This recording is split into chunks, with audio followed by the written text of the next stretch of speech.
नमस्कार, बहुत स्वागत है आप सभी का। आप देख रहे हैं न्यूज इंडिया और आपके साथ मैं हूं मनीषा शर्मा। अखिल भारतीय कांग्रेस कमेटी की राष्ट्रीय महासचिव और सांसद प्रियंका गांधी वाड्रा का 54वां जन्मदिन देश भर में कांग्रेस कार्यकर्ताओं ने बड़ी धूमधाम तरीके से मनाया। इसी दौरान कांग्रेस कार्यकर्ताओं ने प्रियंका गांधी वाड्रा की लंबी उम्र की कामना की। प्रियंका गांधी का जन्मदिन मनाया गया। हालांकि कई कांग्रेस के कार्यकर्ता और नेता जो इस दौरान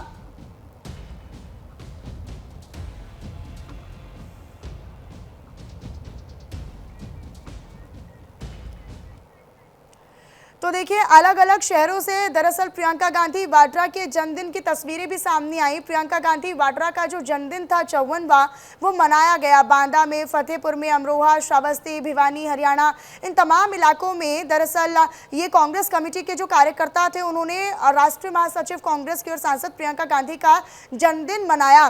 देश भर में कांग्रेस कार्यकर्ताओं ने बड़ी धूमधाम तरीके से उस जन्मदिन को मनाया और इसी दौरान कांग्रेस कार्यकर्ताओं ने प्रियंका गांधी वाड्रा की लंबी उम्र की कामना भी की। प्रियंका गांधी के जन्मदिन पर अलग अलग शहरों से तस्वीरें भी सामने आई। आपकी टीवी स्क्रीन पर वो तस्वीरें हैं। बांदा, फतेहपुर, अमरोहा, श्रावस्ती, हरियाणा के भिवानी और बुलंदशहर और वाराणसी, ये कुछ तस्वीरें आपको दिखा रहे हैं जहां पर जश्न के साथ प्रियंका गांधी वाड्रा का 54वां जन्मदिवस मनाया गया। और देश भर के अलग अलग हिस्सों से, खासतौर पर यूपी, हरियाणा, यहाँ पर खास तौर पर एक उत्सुकता के साथ जो जन्मदिवस था वो मनाया गया। अलग अलग शहरों में कार्यकर्ताओं ने केक काटकर उनको बधाई दी। उनके जन्मदिवस पर अलग अलग बैंड बाजों के साथ कार्यक्रम भी कई जगहों पर आयोजित किए गए और ये निश्चित तौर पर अपने नेता के प्रति एक सद्भावना और एक विश्वास को दर्शाता है। हालांकि अलग अलग शहरों से तस्वीरें सामने आई जहां पर केक काटकर बाकायदा उनका जन्मदिवस मनाया गया। देश भर में कांग्रेस कार्यकर्ताओं में उतना जोश नजर आया, वही खुशी की लहर इन लोगों के बीच में नजर आई। बांदा, फतेहपुर, अमरोहा, श्रावस्ती, वाराणसी और बुलंदशहर, ये तो आप यूपी के शहर देख रहे हैं। दूसरा, हरियाणा के भिवानी में भी कांग्रेस कार्यकर्ताओं के भीतर जो उत्सुकता थी वो नजर आई और उन्होंने भी बाकायदा केक काटकर यहाँ पर अपनी नेता का जन्मदिवस मनाया। बुलंदशहर में बाकायदा ढोल नगाड़ों के साथ उनका जन्मदिन मनाया गया, बैंड बाजे के साथ उनका जन्मदिन मनाया गया। उत्तर प्रदेश विधानसभा चुनाव में बेशक एक साल का वक्त है, लेकिन कांग्रेस की नेता प्रियंका गांधी के बीते दिन जन्मदिन के कार्यक्रम को लेकर तमाम राजनीतिक चर्चाएं जो हैं वो शुरू हो चुकी हैं। इस वक्त हम कांग्रेस मुख्यालय के बाहर मौजूद हैं और आज हम क्यों यूपी की बात कर रहे हैं वो आपको विस्तार से बताते हैं। दरअसल बीते दिन प्रियंका गांधी वाड्रा का जन्मदिन था, जिसके मौके पे उत्तर प्रदेश में तमाम अलग अलग प्रेस कॉन्फ्रेंस और कार्यक्रमों का आयोजन किया गया, जिसमें कांग्रेस के तमाम बड़े नेताओं ने अलग अलग जगहों पे प्रेस कॉन्फ्रेंस करके आने वाले 100 दिन के अपने कार्यक्रम को और रूपरेखा को जनता के सामने रखा। लेकिन इसी के साथ साथ तमाम जो नेताओं ने प्रेस कॉन्फ्रेंस की, उन्होंने उसी जगह पे प्रियंका गांधी के जन्मदिन पर केक कटिंग का कार्यक्रम भी रखा और जनता के बीच, लोगों के बीच अपने कार्यकर्ताओं के साथ जो है प्रियंका के जन्मदिन को मनाया और एक राजनीतिक संदेश देने की कोशिश की।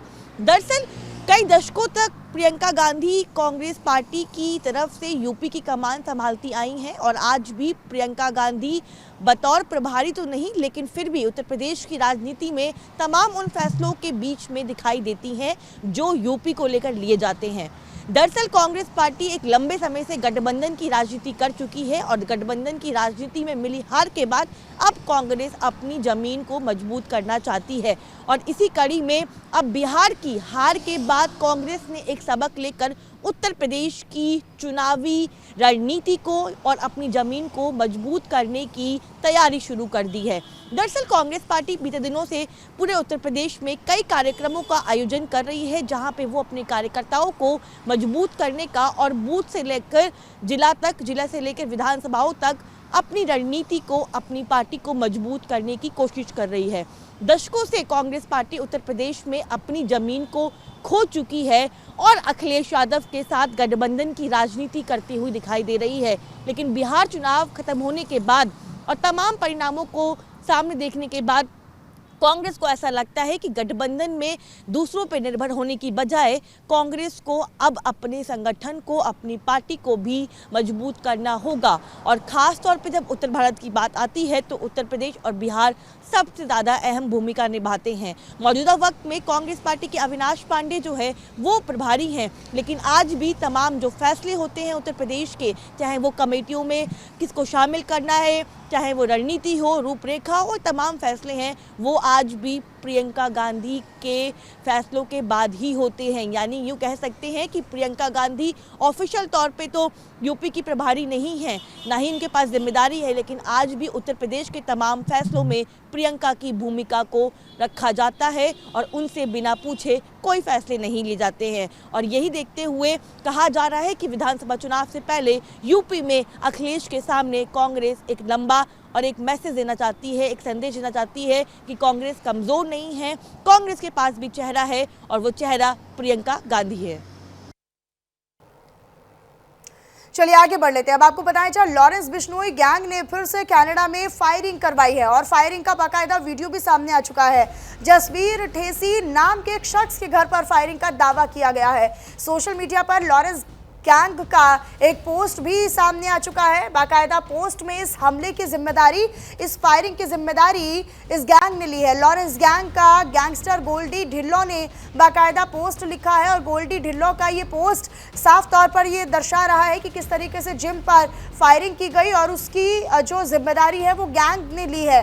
पोस्ट में गोल्डी ढिल्लो ने फायरिंग की जिम्मेदारी ली है। फिलहाल ये तस्वीर आप देख रहे हैं, एक तस्वीर जहां पर फायरिंग हुई है और दिल्ली में लॉरेंस गैंग ने फायरिंग की है। बाकायदा एक दीवार पर धमकी भरा एक मैसेज भी लिखा गया है। ये जो आप तस्वीरें देख रहे हैं दिल्ली में, यहाँ पर ये देखिए शीशे, ये जो कांच का शीशा है, शीशा इसमें भी जो गन पॉइंट है वो नज़र आ रहा है, जहाँ पर होल हुआ है वो नज़र आ रहा है। बाकायदा इसके आसपास एक धमकी भरा एक मैसेज भी लिखा हुआ है, आपत्तिजनक एक शब्द भी कुछ लिखे हुए हैं। तो ये जानकारी अब तक साझा करें। कनाडा में लॉरेंस गैंग ने गोलीबारी की। देखिए दो जगह पर दरअसल ये फायरिंग हुई है। कनाडा में लॉरेंस गैंग ने गोलीबारी की है, इसकी जिम्मेदारी, और दिल्ली में हुई जो फायरिंग है, जो गोलीबारी है, इसमें भी लॉरेंस गैंग ने जिम्मेदारी ली है। गोल्डी ढिल्लो ने, बाकायदा गैंगस्टर है गोल्डी ढिल्लो, जिसने ये जिम्मेदारी ली है और जिम्मेदारी को लेकर बाकायदा सोशल मीडिया पर एक लंबा चौड़ा पोस्ट भी किया गया है।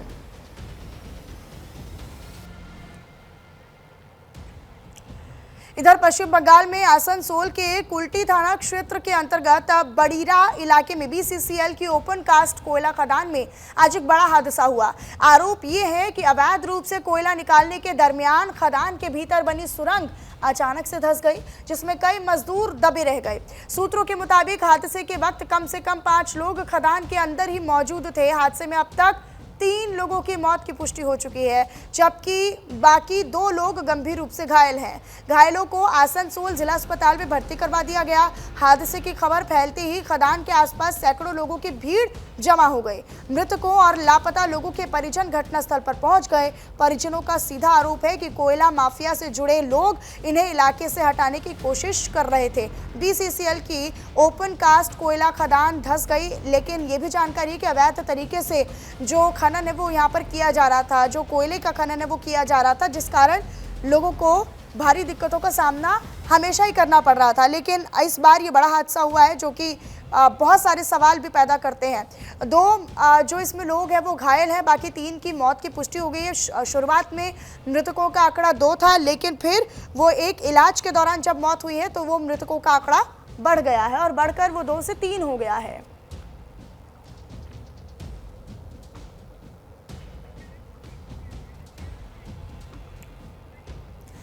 भारत ने पाकिस्तान को कड़ी चेतावनी दे दी है। सेना प्रमुख जनरल उपेंद्र द्विवेदी ने साफ शब्दों में कह दिया कि पाकिस्तान आतंकवाद का समर्थन बंद कर दे, नहीं तो अपनी भौगोलिक उपस्थिति गंवा देगा। सेना प्रमुख जनरल उपेंद्र द्विवेदी ने यह भी कहा है कि अगर पाकिस्तान को नक्शे पर अपनी जगह बनाए रखनी है तो उसे राज्य प्रायोजित आतंकवाद बंद कर देना होगा।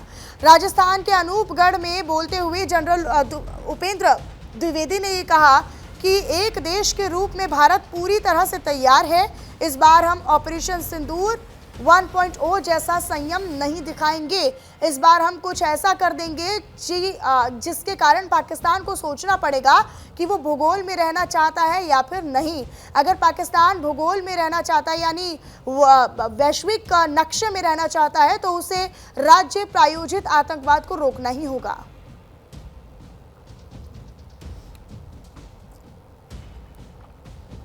As you may be aware, Operation Sindoor remains ongoing.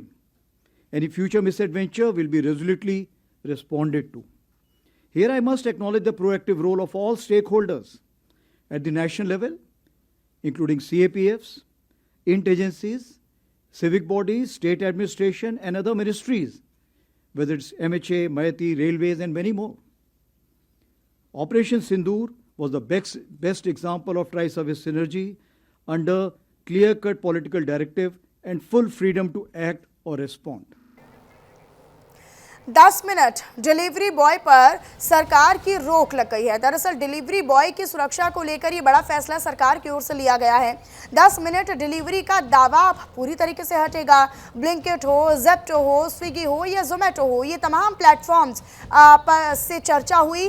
Gig workers को बड़ी राहत मिली है। कंपनियों ने सरकार को भरोसा दिया है। ये जो क्विक कंपनियां हैं, ये जो क्विक रिस्पॉन्ड कंपनियां हैं जैसे कि स्विगी है, जोमेटो है, ये तमाम वो कंपनियां जो 10 से 15 मिनट 20 मिनट का दावा करती है और कई बार कंपनियां जैसे ब्लिंकिट और ज़ेप्टो है वो तो 10 मिनट से भी कम में आपको प्रोडक्ट आपके घर पहुंचाने का दावा किया करती है, जिस कारण बड़े हादसे भी होते थे। रेड लाइन जब भी करनी पड़ती थी, क्योंकि एक डेडलाइन का प्रेशर रहा करता था। तय समय सीमा पर पहुंचाना है वो सामान, इसीलिए वो प्रेशर बना रहता था। लेकिन अब वो प्रेशर यहाँ कंपनियों को या फिर इन गिग वर्कर्स को नहीं होगा। डिलीवरी बॉय बने सांसद राघव चड्ढा यहाँ लोगों तक खुद भी सामान पहुंचाते हुए वो नजर आए। देखिए, निकम्मी और बोगस सरकार है। सारे फैसले सुप्रीम कोर्ट से, न्यायालय से कराती है। अपने दम पर कोई फैसला नहीं कर सकती है सरकार। जब गिग वर्कर्स के लिए तमाम हमने अपनी मैनिफेस्टोज में प्रावधान रखे, जब राहुल गांधी जी ने खुलकर उनकी आवाज उठाई, राहुल गांधी जी पिछले महीने उनसे मिले भी, सरकार घबराई कि कहीं इसका श्रेय राहुल गांधी जी को न मिल जाए। लेकिन अगर थोड़ी सी भी लज्जा होती सरकार के अंदर तो गिग वर्कर्स की पीड़ा को समझते वो लोग, और समझते तो पहले ही सुप्रीम कोर्ट जाने से पहले मैटर इस तरह का ऑर्डर आ जाता। दुर्भाग्य है लेकिन अच्छा है और इसमें और सुधार होने चाहिए। हमारी मांग जारी रही। देखिए, आज देश के गिग वर्कर्स के लिए एक बहुत बड़ा दिन है। उन सब के लिए गुड न्यूज़ है, और गुड न्यूज़ ये है कि सेंट्रल गवर्नमेंट के हस्तक्षेप के बाद क्विक कॉमर्स कंपनीज जैसे कि ब्लिंकिट एटसेट्रा अब 10 मिनट में डिलीवरी की जो ब्रांडिंग है वो हटाएंगी। जी हाँ, ये आप सबके एफर्ट से और आप सबने एकजुट होकर जो आवाज उठाई उसी से संभव हो पाया। आपकी आवाज शायद इन कंपनीज की मैनेजमेंट तक तो नहीं पहुंची या उन्होंने अनसुनी कर दी, लेकिन आपकी आवाज केंद्र सरकार ने सुनी और उस पर कार्रवाई भी करी। मैं सबसे पहले सेंट्रल गवर्नमेंट के इस हस्तक्षेप के लिए उन्हें बधाई देता हूं, उनका शुक्रिया अदा करता हूं, और ये उन्हीं के इंटरवेंशन से संभव हो पाए। तो 10 मिनट में डिलीवरी वाले क्विक कॉमर्स मॉडल को लेकर अब सरकार सख्त हो गई है। डिलीवरी बॉय की सिक्योरिटी सुनिश्चित करने के लिए अब सरकार ने इंटरफेरेंस किया है, हस्तक्षेप किया है। सरकार के हस्तक्षेप करने के बाद ब्लिंकिट ने अब सभी ब्रांड से 10 मिनट डिलीवरी का फीचर हटाने का ऐलान कर दिया है।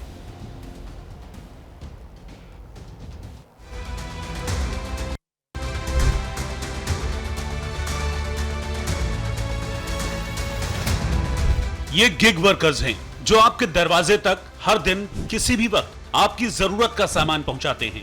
इन्हीं की वजह से क्विक कॉमर्स कंपनियां दावा करती थीं कि वो 10 मिनट में सामान की डिलीवरी कर देंगी, लेकिन अब स्विगी, ब्लिंकिट, ज़ेप्टो जैसी कंपनियां ये दावा नहीं कर पाएंगी, क्योंकि गिग वर्कर्स की सुरक्षा के लिए केंद्र सरकार ने बड़ा फैसला लिया है।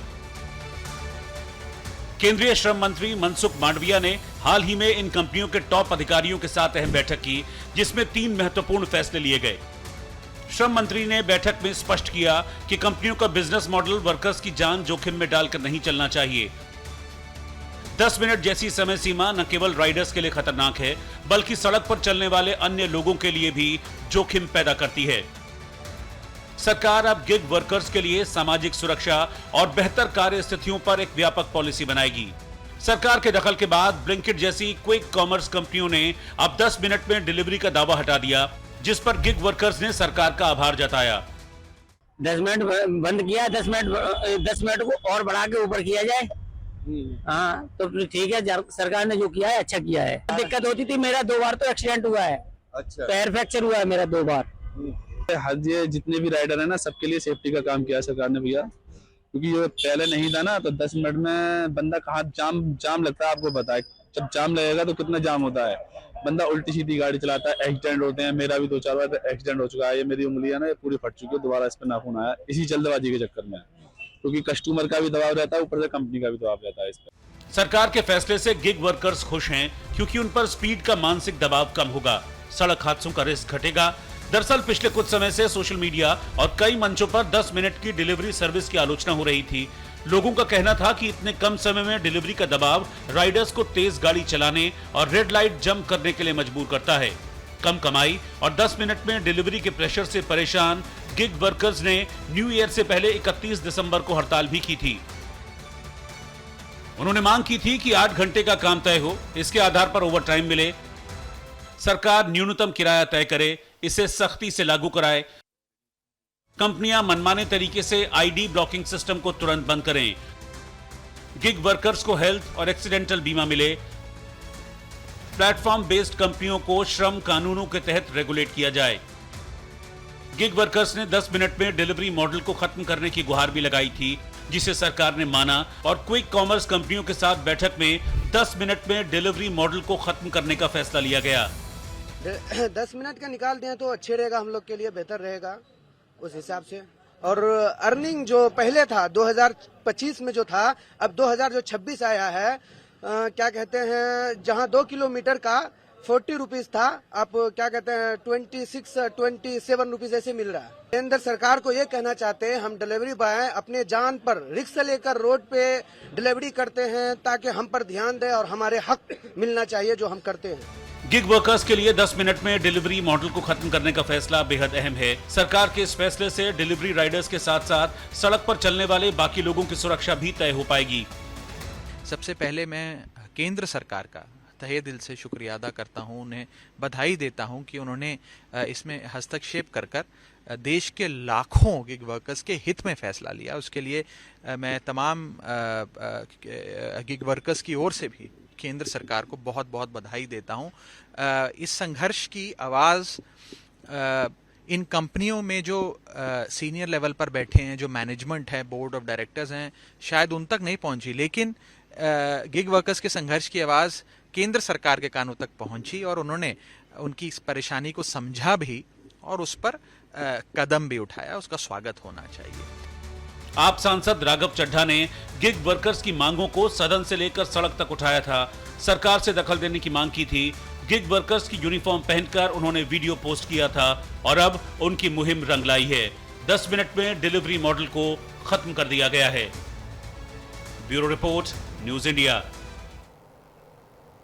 तो वहीं देश भर में वाटर सप्लाई के जरिए पीने के योग्य साफ पानी मुहैया कराने की मांग का मामला अब एनजीटी तक पहुंच चुका है। नेशनल ग्रीन ट्रिब्यूनल यानी एनजीटी में याचिका दाखिल की गई है, जिस पर सीपीसीबी, केंद्र सरकार और राज्य सरकारों को नोटिस जारी कर दिया गया है। इस पूरे मामले में अब अगली सुनवाई 9 मार्च को होनी है। एनजीटी में दाखिल इस याचिका में मध्य प्रदेश के इंदौर, गुजरात, दिल्ली, नोएडा और अन्य राज्यों से पीने के पानी के होने वाली मौत और बीमारियों का जिक्र किया गया है। याचिका में प्रभावित या फिर उच्च जोखिम वाले इलाकों में जलापूर्ति और सीवरेज नेटवर्क की जीआईएस आधारित मैपिंग और ऑडिट का निर्देश देने की मांग की गई है।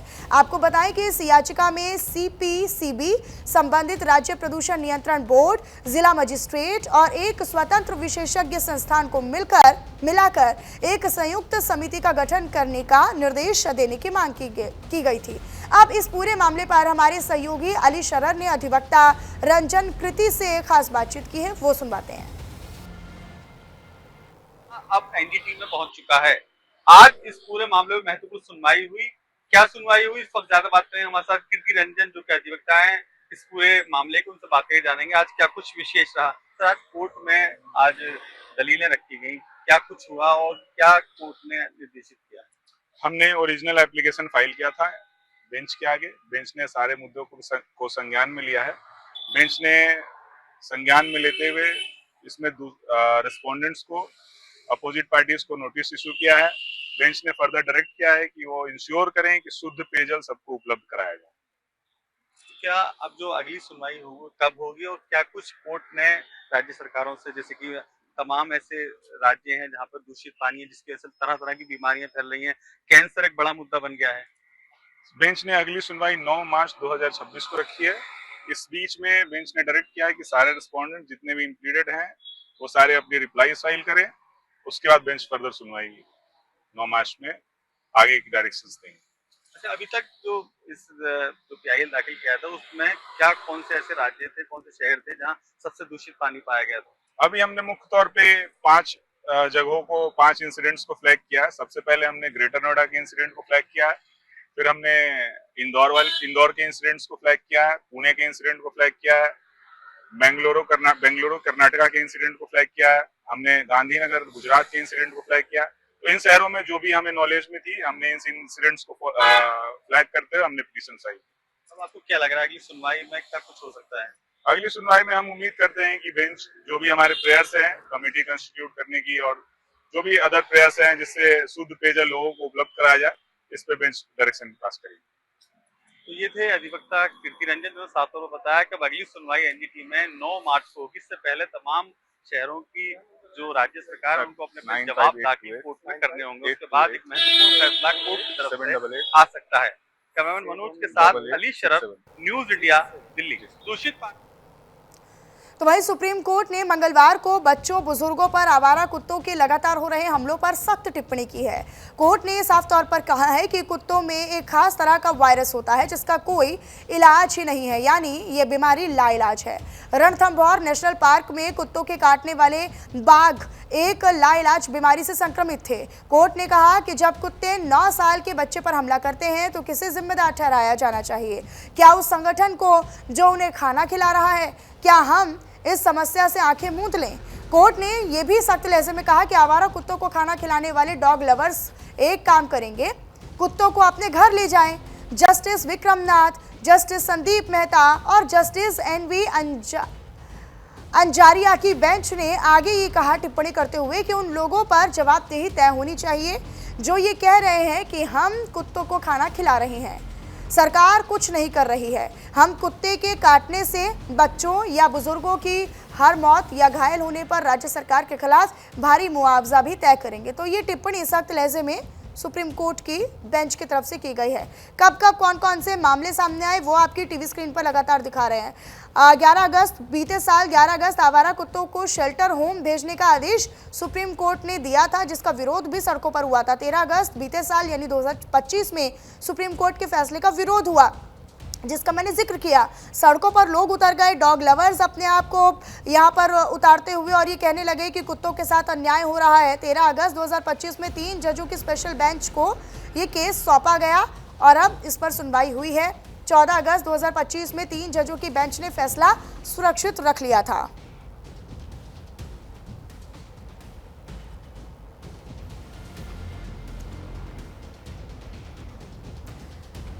तो 2025 22 अगस्त में पकड़े गए कुत्तों की नसबंदी के आदेश सुप्रीम कोर्ट की ओर से दिए गए थे। 3 नवंबर 2025 में सभी राज्यों के मुख्य सचिव तलब किए गए थे। हालांकि सुप्रीम कोर्ट ने जब टिप्पणी की, जब आदेश दिए तो फिर उसका विरोध भी सड़कों पर हुआ।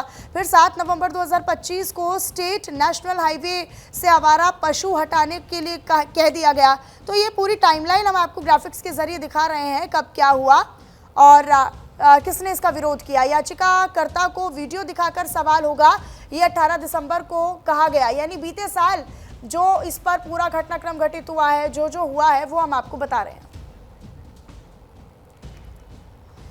गाजियाबाद से खबर है जहां पर एंटी करप्शन टीम ने महिला दरोगा को रिश्वत लेते हुए रंगे हाथों गिरफ्तार किया। मेरठ की एंटी करप्शन टीम ने दरोगा भुवनेश्वरी सिंह को साहिबाबाद की महिला थाने से 45,000 रुपए की रिश्वत लेते हुए रंगे हाथों दबोच लिया। ये रिश्वत एक दहेज उत्पीड़न के मुकदमे में नाम हटाने के एवज में ली जा रही थी। शिकायतकर्ता की माने तो उसकी बेटे की शादी 2024 में हुई थी। इसके बाद बहू ने उनके बेटे पर दहेज उत्पीड़न का मुकदमा दायर करवा दिया। इस केस में नाम कटवाने के लिए महिला दरोगा भुवनेश्वरी सिंह ने पहले 1 लाख रुपए तक की मांग की थी, रिश्वत की मांग। बाद में बातचीत के बाद समझौता हुआ और उसके बाद रकम घटाकर 50,000 कर दी गई और बाद में अंत में आखिर में बात बनी 45,000 में।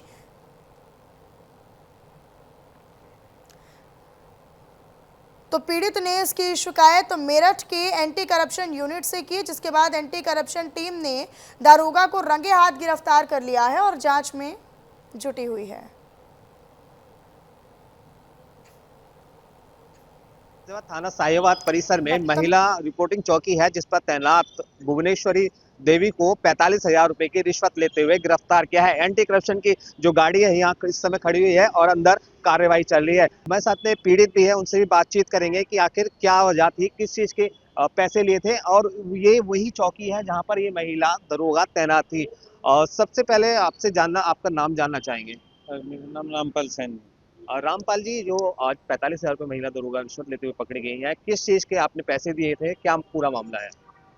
सर, मेरे बेटे का कुछ विवाद चल रहा था, तो मेरे बेटे की घरवाली ने एक मेरे बेटे के नाम FIR लिखी, दहेज का मुकदमा ठोका उसे मेरे बेटे के नाम। ठीक है जी। तो ये परिवारी जो ये चौकी से ये मेरे घर आई, बोलने लगी कि तुम्हारे बेटे के नाम FIR दर्ज है। तो मैंने कहा ठीक है मैम, आते हैं आपके मिलेंगे चौकी पे, करी साहिबा चौकी पे आ जाना मिलने। तो हम चौकी पे आए और मिले चौकी पे आके, तो फिर कुछ मतलब ऐसे ही चलते रही इन्हें हमारी बातचीत, मतलब जो है कुछ नहीं कहा उस टाइम तो इन्होंने। तो फिर अगले दिन बुलाया कि कल आना, आधार कार्ड वगैरह ये सब। कितने पैसे की आपकी मांग की गई थी? सर मेरे से फिर अगले दिन आया तो उन्होंने 1 लाख रुपए, नहीं पहले तो ये कहा कि सभी तुम्हारे परिवार के नाम इसमें जुड़े जाएंगे। मैंने कहा मैडम क्यों? कह लगे कि उनको जो बोल के गई है इसलिए जोड़ेंगे। तो मैंने कहा दिखा तो दो क्यों जोड़ रहे हो, मेरे बच्चों का नाम क्यों जोड़ रहे हो, मेरी बेटा बेटी और परिवार का मतलब जिसकी शादी होगी उसके अभी सबका नाम क्यों जोड़ना चाह रहे? तो कह लगे नहीं जुड़ेगा जब वो बोले। तो मैंने कहा मैम ऐसे नाम मत जोड़ो, जो बेटे के नाम है तो बेटे को चाहे तुम बंद कर दो उठा के। तो कहने लगे कि नहीं तुम्हारे सबके नाम है, सब उठाऊंगे, सबको ले जाऊंगी। तो मैं एक काम करो, किसी तरीके से निकाल दो इन सबके। तो कह लगे 1 लाख रुपए का मैं निकाल दूंगी सबके नाम, मतलब 1 लाख रुपए दे दोगे तो मैं सबको निकाल दूंगी। नवरात्रों में जिस तरह से महिला पुलिस ने पहला एनकाउंटर किया था, ये उस टीम में शामिल रही है। फिलहाल एंटी करप्शन की गिरफ्त में है और यहाँ से कार्रवाई करके इन्हें जेल भेजा जाएगा। मैं ऋषभ भारद्वाज, न्यूज इंडिया, गाजियाबाद में एक बार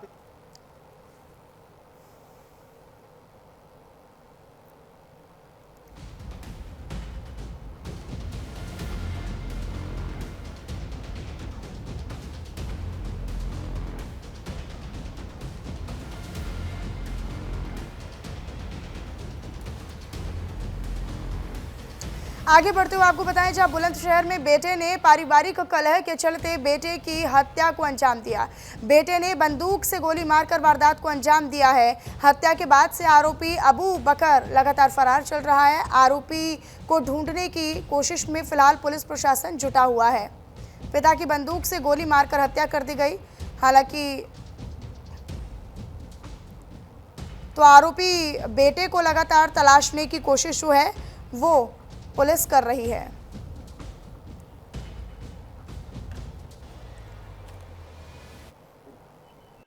जैसे ही सूचना मुझे मिली मैं वहाँ पहुंचा तो भाभी ने हमारी ने ये बताया था, घर में एक बच्ची थी 5-7 साल की और वो खुद थी, वो किचन में थी। इनमें बाप बेटों में कोई बात हुई, कोई नाराजगी होगी किसी बात की, राइफल निकाली। उसका कहना ये है, मैं अभी वहीं से आ रहा हूँ थाने में से, जो मुलजिम है, कि अब्बू ने निकाली। बोले हम में छीनने झपटी हुई कि उनसे चली नहीं, मुझसे चल गई। कितनी गोलियां मारी? 3 गोली मारी। तीनों लगी? अब तीनों लगी है, दो एक लगी टांग में लगी है, 2 गर्दन में। हाँ। मैंने देखे हैं। थाना कोतवाली देहात के ग्राम अकबरपुर में आज सुबह ये बेटे द्वारा अपने पिता की गोली मारकर हत्या कर दी गई। मृतक का नाम ताहिर बताया गया है, जो जिसकी उम्र करीब 65 वर्ष है, और बेटे का नाम अबू बकर है, जिसकी उम्र करीब 26 वर्ष बताई गई है। जांच के दौरान यह प्रकरण सामने आया कि पिछले कुछ दिनों से पिता पुत्र के मध्य जो है विवाद चल रहा था, और आज सुबह जो है विवाद के क्रम में आपस में कहासुनी गाली गलौज हुई, जिसके क्रम में अबू बकर ने अपने पिता के लाइसेंसी राइफल से गोली मारकर थाना को।